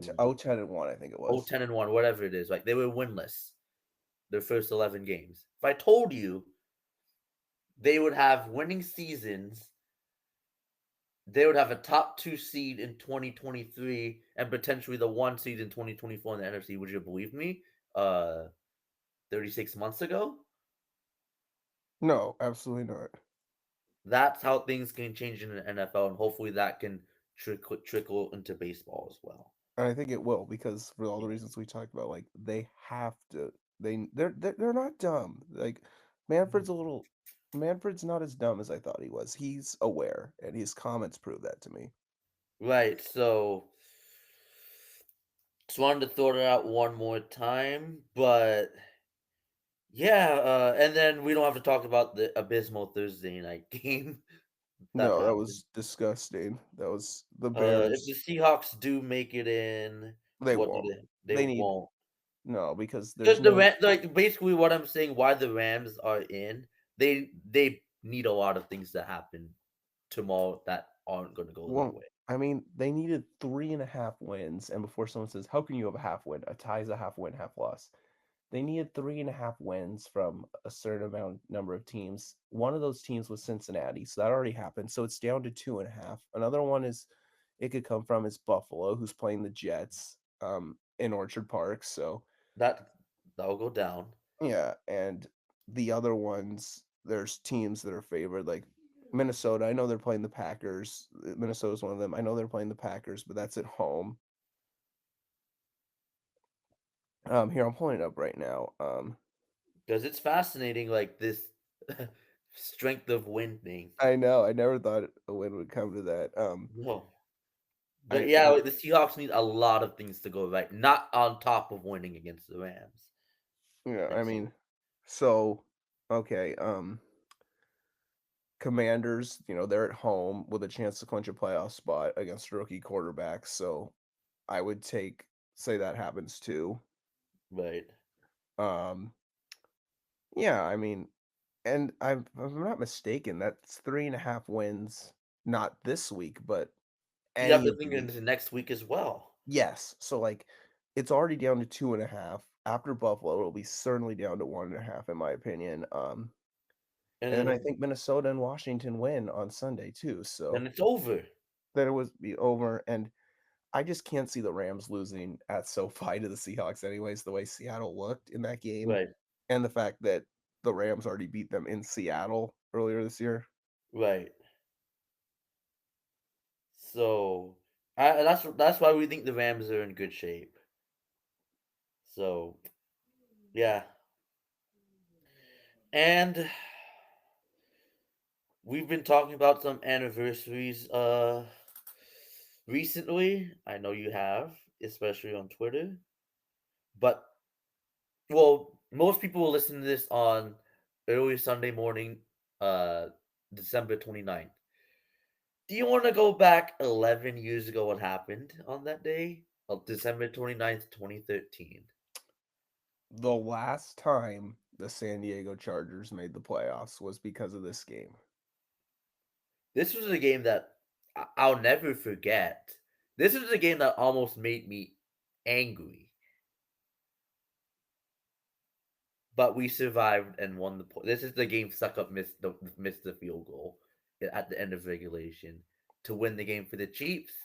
And then obviously we fake punt it. Luckily, Weddle was whistled. What do you call it? Forward progress stop. Forward progress to get enough for the first down, and before he got stripped the ball, we get the field goal, and then we stop the Chiefs, and we win the game. All right. I'm going to For mention most this. people saying that is the 11th year anniversary. Yeah, so I'll just say this. Again, this is why I want a team back so bad. Yes. Because these are things that you never forget. I'll No. remember this. And you guys are thinking I'm going to lying about this story, but I swear to God it's true. Um, I can only laugh about this now. So right before he missed the field goal, so actually, sorry, no, when he missed the field goal, my friend and I were like jumping up and down. Was watching this game with my high school best friend at his house. We're jumping up and down, hugging. I like tackle him onto like his dog's beanbag couch thing, celebrating this. And his dad yells from the other room, "No effing way!" And it only gets better from here. On the After Rivers threw incomplete on that 3rd and 2, um, my friend's like, "We should fake this punt." I said, "You are out of your goddamn mind if you actually believe that. That's the worst idea I've ever heard." They Oh, run the fake punt. It looks like he stopped. I'm like, "Yeah, good call, genius." And then right. and then he's And like then the and then strip he's was like, uh-oh, like he and got then stripped, but yeah. no, they called forward progress and Yeah. the play. Well, my friend was like, "Play's not dead yet, dude. Keep watching." I'm like, "Okay, fine." And then I'm like, "Oh my god, he might actually get it." And then the ball gets ripped out. I'm like, "Please tell me they stopped it." And then I'm like, "Oh, Right. thank God they did." But then like, did he get to the line? And then I'm like, "I don't know." And then I was like, and this is like for people who are like, "Oh, you didn't San Diego never cared about that team. They never showed up for that team." You could barely hear Bill Levy on his microphone say, "The Chargers reached the line to gain Right. first down," over the crowd. You Right. could barely hear him over his I didn't hear it on TV, I know, no, I didn't it wasn't clear.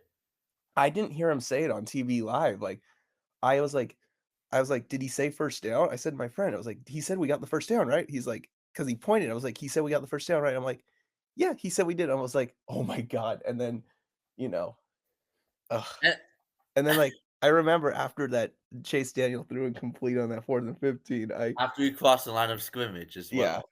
I, I ran out the back door, which was open, ran down all the stairs down to the grass in my friend's backyard screaming, "We're going to the playoffs." Oh my god. Good memories, but like, You just don't forget things like that, and no, that's why I want a team back here so badly, like, no to question experience about that it. again. Man, I'll never forget it. No Shit like question. I that is why mean, you want a team back here. I'm gonna just sit especially like with those moments, like that you remember. Never forget this. And I'll tell you my story about that game because you shared yours. Remember after we beat the Broncos that Thursday night, the mhm. next week, like for weeks 16 and 17 that year, we needed 6 games to go our way. 6. All 6 happened. And we almost gave it away the last game we needed. Yes. Against a team that was playing backups. Yeah. Remember the Chiefs didn't play the starters that game, and we almost gave it away. But that's what makes it more magical, how the game happened and how we won. I just remember being so upset that game because again, like they were playing backups. They had nothing to play for. We had everything to play for. It was a tight game. They were lining up for the field goal. I was ready to get heartbroken. I remember Marv Albert calling this saying Pittsburgh Steelers and their fans watching nervously. The kick by Suck Up. And I heard the crowd and I went ballistic. I was running around my living room when the kick was wide right. No good. I was saying, no way. No way. And then overtime happened. I never thought I was like you. After the Rivers incompletion, never thought we were gonna fake punt it. And then all like that whole play was all like every emotion you could have, I had. Yeah. Like, again, like, you just don't forget that, man. No, You just don't forget that. like that's 11 years ago, and it's sad. Never like even after that game, you'd have thought, oh, take advantage. Like you only have this team for 3 more years. Never, No. never would have that crossed my mind. But yeah, we just wanted to bring that up again because real ones know we And never should have gotten a team stripped away. and people are like, "Well, that's why, and that is why we want a team back so bad. Because you and I still haven't forgot that 11 years later. Memories like that. Memories like that. We were Those last a sophomores in high lifetime. school, and we still share that memory.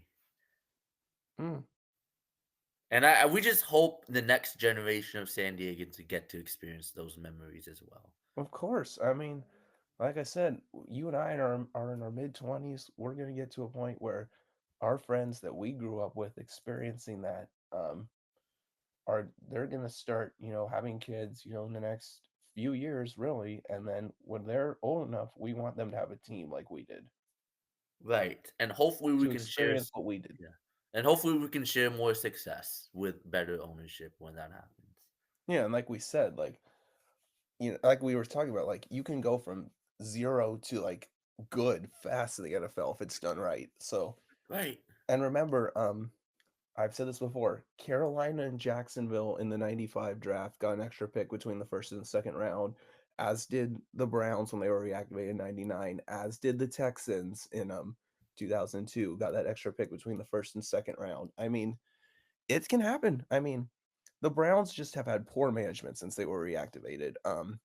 I know Houston didn't make the playoffs till year 10, but they got to 7-9 from nothing by year 3. They just went backwards after that. Yeah, and then the And Panthers obviously made a Super Bowl in 2003 yeah, and less had some than good 10. years. Yeah. What was that? The Panthers like ninth season, they were in a Super Bowl.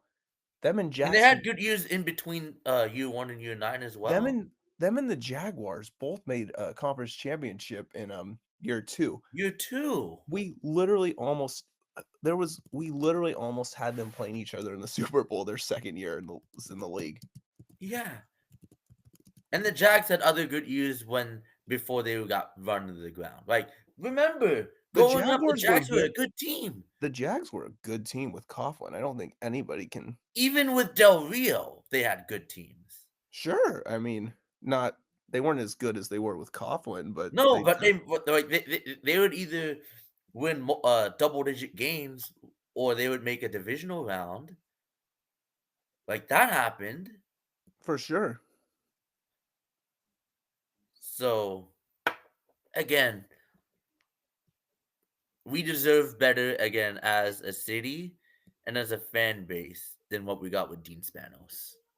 You can't get much worse than Dean Spanos No, the moment absolutely we not. get a new team. So we just wanted to share that memory again just to show and remember Yeah, and remind everyone why we should never give up yeah, and on this I life. want it bad, dude, for like those memories, like you said. And I was at the Holiday Bowl Friday night. It was fun seeing like real football being played in the city again to watch that in person, like for one night. Like I wanted that all the time, man. And Right. speaking of the Holiday Bowl, shout out Kyle McCord. I thought personally was like got too much blame for like because I think he's better than Will Howard. I think Ryan Day Yep. was dumb to kind of throw him under the bus for losing to Michigan last year. Yep. He went 11-1 with a worse team than Ohio State had this year. I think Ohio State, if they kept him, they'd probably go 13-0 and they could probably get the 1 seed. I mean, he had a great season for Syracuse. I think he's like a sleeper pick for like a day 3 draft pick, like maybe a QB that becomes like a backup that you can count on for like if the starter misses like 3 weeks or like something like that. Who knows? Maybe he'll end up being in the quarterback room for a San Diego expansion team in 10 years. I don't know. But I think Maybe. I watched him play in person. He throws a beautiful back shoulder ball to his receivers. He kept hitting that one receiver on Syracuse with that beautiful back shoulder throw right on time. Like he had a heck of a game. Seems like a good kid. Like I'm a big Kyle McCord fan, and I Shut think up. he is. I kind of like. I was unsure. Like going into this season, I was kind of unsure. Like because I have friends that went to Ohio State, so I kind of like even though I root for Michigan, like I can talk Ohio State football. Like my friends that went there, like I was like they were kind of mixed on Kyle McCord. I wasn't sure what to think of him, but I liked what I had to see this season, especially, the upset of Miami and what he did against in this Holiday Bowl. I would look out for him as like kind of like a day 3 or undrafted free agent that, sticks around in the league. And I think again, just one last thing on the NFL in San Diego. Ever since the Chargers left, ratings haven't completely dropped. Oh, I've said this before too. Like, Yeah. I think I've said this before on a podcast, but if I haven't, I'm gonna say it. It's I know worth you said saying. this to me. You said this to me, but I think you haven't said it So here the in the Sunday pod. night game, when the Chargers played Kansas City, drew like a Yes. 17 rating or whatever. It was like seventh, I think, in the top 10 for markets. Right. Like that's a good rating, but it's also like half of what a It would have been Chargers. when the Chargers were here. When the Chargers were here and the Chargers were good, the rating would have been like double that Right. for a Sunday night game. Right. So that's kind of the best of both worlds. It proves Yeah. that the that people are still interested in the NFL here, but that the Chargers did not retain enough fans to claim to consider it, to stake a claim that they're still the team here. And I'll Right. just say this too. We're what, 120 miles from LA? Is that right? Around there. So Baltimore is 40 miles from DC.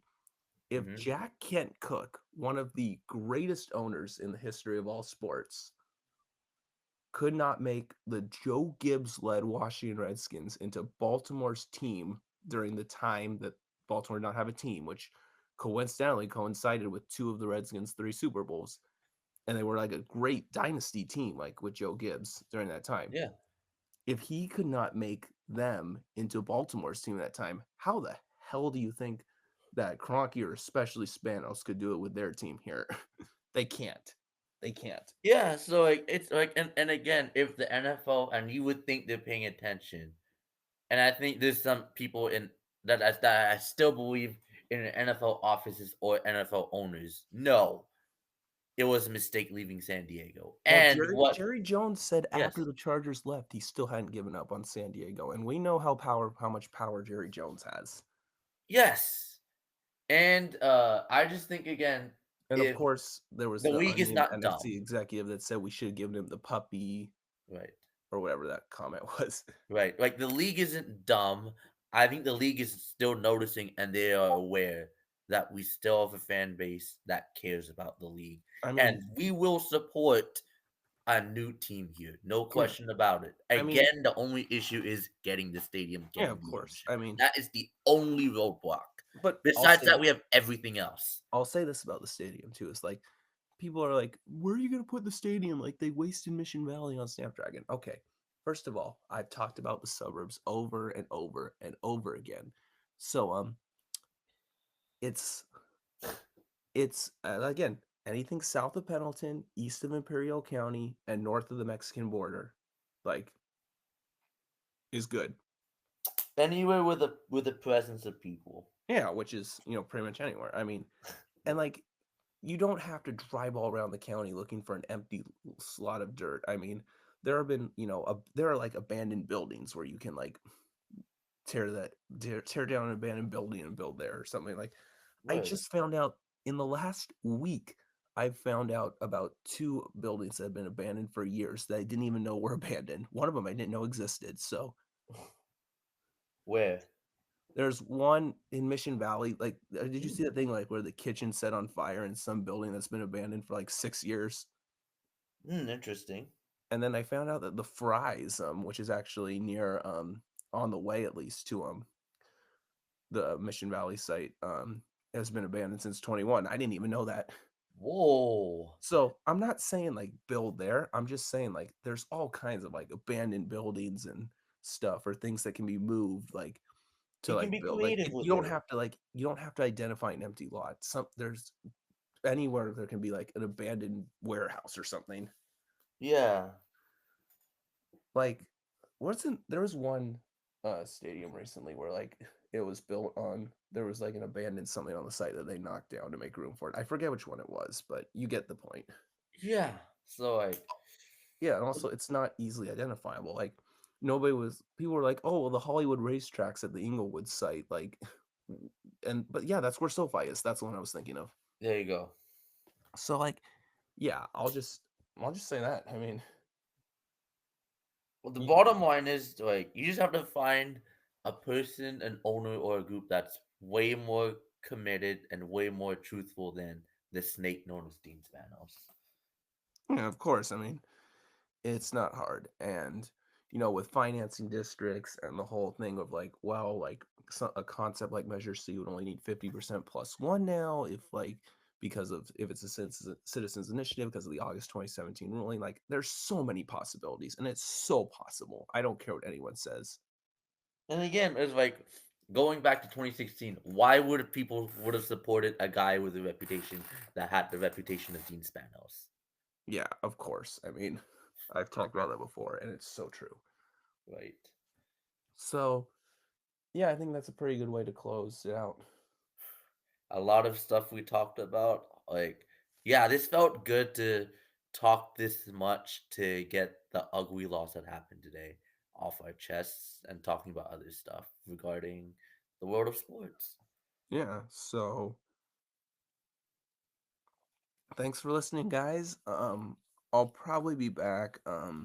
I don't actually I think this will be my last recording of 2024. So happy New Year, everybody. Yeah, And Happy New Year. unless something comes up in the Yeah, next couple days regarding the Padres, I doubt it. I which I doubt don't it. think will happen, because Doubt again, I it. think it's all about Sasaki until he chooses. So in all likelihood, this is the last time you guys will hear my voice in 2024. So happy New Year, and I'll see y'all in 2025. Happy New Year, guys. If this is it for 2024 for us as well, hopefully 2025 will be better. All right. Peace out, fellas. Go Aztecs, go Pods. Phew. That took a lot longer than I thought. No, that was good, though. Yeah, that was good. That was therapeutic. It got Yeah, fun. Like, I it like did. talking about, like, how, like, if we got a team, like, they could win quick.